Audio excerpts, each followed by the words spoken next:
সুপ্রিয় দর্শক, আসসালামু আলাইকুম। এ আর সাহিত্য টিভিতে সবাইকে স্বাগতম। আজকে স্বরচিত কবিতা পাঠ করব। শিকল পরা থাকে না মানবতা। আমি অধরা ইসলাম লাকি আবৃত্তি করছি। সবাই পাশে থাকবেন, ধন্যবাদ। সুপ্রিয় দর্শক ও আমার ভাই বোনেরা, আজকে আমাদের মঞ্চে উপস্থিত আছেন বিশিষ্ট মানবতা ফেরিওয়ালা স্যার ম্যাডাম আবুল বাশার, সালাম শামীম, তাইফুর রহমান রাহি, ফাতেমা খাতুন এবং আরও অনেকে।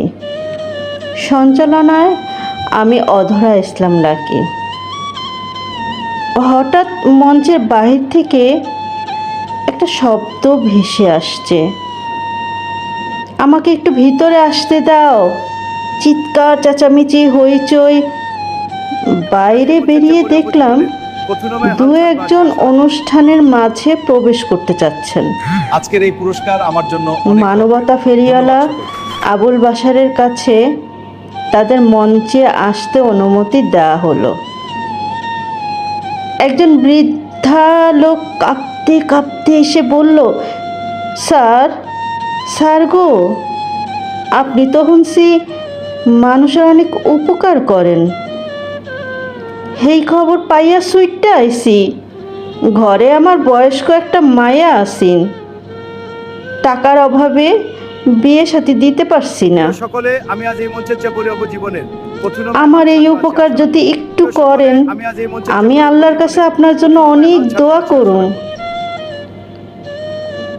আবুল বাশার স্যার কোনো দিক না ভেবে সাহায্যের হাত বাড়িয়ে দিলেন। আজকে আমার মায়ার সংসারটা বাঁচাইলেন। বৃদ্ধা লোকটির খুশিতে তার চোখ থেকে পানি ঝরে। সাহায্য পেয়ে খুশি মনে ঘরে চলে গেলেন। সুপ্রিয় দর্শক, আমরা আপনাদের কাছে ক্ষমা চেয়ে নিচ্ছি। হয়তো অনেকের সময় নষ্ট করেছি। কি হচ্ছে, আবার বাইরে থেকে শব্দ, চেঁচামেচি। অনুমতি না নিয়ে প্রবেশ করলেন একজন অসহায় গরিব বৃদ্ধ বুড়ি মহিলা, সাথে কিছু সংখ্যক লোকজন। তাদের মধ্যে থেকে একজন বলে উঠল, শামীম স্যার, ও স্যার গো, আমাগো যে বড়